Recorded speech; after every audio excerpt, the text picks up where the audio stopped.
आप सभी को नमस्कार। पिछले दिनों एक वीडियो देखी जिसमें मशहूर फिटनेस इन्फ्लुएंसर अंकित भैयापुरिया कह रहे हैं कि मुझे खाड़े में बार बार एक जाति विशेष ने चोट मारी और मुझे खेलने के अवसरों से वंचित किया गया। मैं इस बारे में बोलना चाहता हूं क्योंकि मैं भी खाड़े में बच्चों को कई साल से सिखा रहा हूं, as a coach, as a guru मान लो, और मैं खुद भी खाड़े में थोड़ा बहुत रहा हूं और वैसे प्रैक्टिस करी हर तरह की। जो ये बात उन्होंने कही है जी, मेरे हिसाब से बिल्कुल गलत है, क्योंकि जो खाड़े हैं ना, उनमें किसी जाति देखकर, किसी का धर्म देखकर, किसी का क्षेत्र देखकर कोई गुरु नहीं सिखाता। मेरे पास भी यहाँ काफ़ी बच्चे सीखते हैं। मैंने आज तक उनका ये भी नहीं पूछा तुम किस जाति के हो, कहाँ के हो, नाम भी कम ही पूछते हैं, आते हैं सीधा प्रैक्टिस करने लग जाते हैं। ठीक है। और दूसरी बात ये है, अगर उसके साथ ऐसा कुछ किया है तो उसको बताना चाहिए कि कौन से खाड़े में उसके साथ ये हुआ है और कौन से कोच ने उसके साथ ये किया है।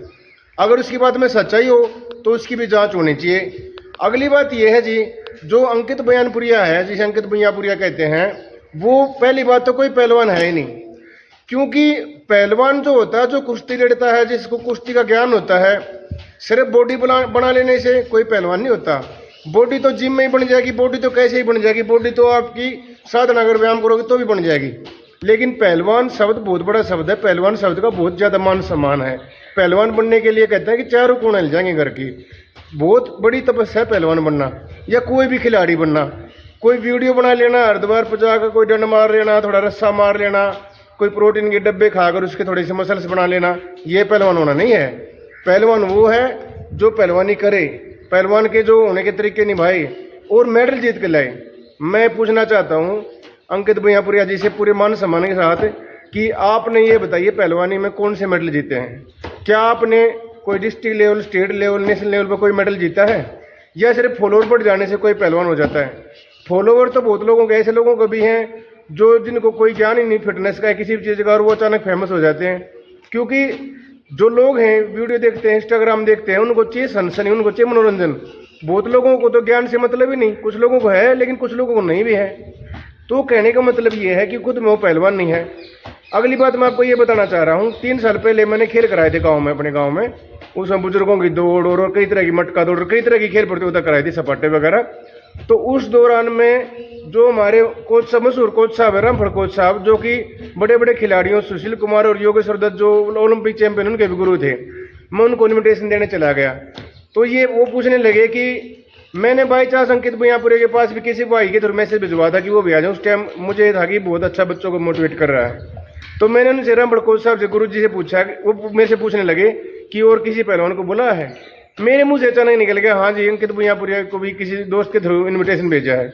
वो बोले ये कौन है, क्या नेशनल मेडलिस्ट है, इंटरनेशनल मेडलिस्ट है? मैंने कहा जी मेडलिस्ट तो नहीं है, फिटनेस इन्फ्लुएंसर है।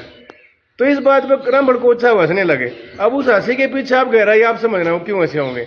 तो जी कहने का मतलब ये है कि आप जब तक हिट होते हो तो आप एक मसाला आपके पास होता है, लेकिन जब आपके पास मसाला खत्म हो जाता है कोई बात का सनसनी पैदा करने का, तो फिर आप नई सनसनी पैदा कर देते हो। क्या आपको लगता है कि इस बात से युवा पीढ़ी का कितना नुकसान होता है? आपको अंदाजा है इस बात का? मैं आपका मान सम्मान करता हूँ कि भैयापुरिया जी का एक गरीब घर से उठकर एक कामयाब होकर दिखाया है, लेकिन उनको ये भी देखना चाहिए कि उनकी किसी नकारात्मक बात से किसी पहलवान को, किसी खिलाड़ी को कितना ज़्यादा नुकसान पहुँचता है। तो मेरा यही कहना है जी, जो मेरा जीवन का अनुभव है, किसी खाड़े में कोई भेदभाव नहीं होता। एक प्लेट में खाना खाते हैं और एक जगह सारे सोते हैं, एक से कपड़े पहनते हैं, ठीक है ना, और अपने स्पोर्ट्स को, कैरियर को आगे बढ़ाने की कोशिश करते हैं। इसमें कोई संदेश नहीं है। तो इस तरह की बातें ना फैलाएं, मेरा यही कहना है। और अगर मेरी बात बुरी लगी हो तो वही, मेरा आपका अपमान करने का इरादा नहीं था, लेकिन मेरा उद्देश्य ये है कि कोच होने के नाते ये बताऊं कि खाड़े में कोई भी भेदभाव नहीं होता।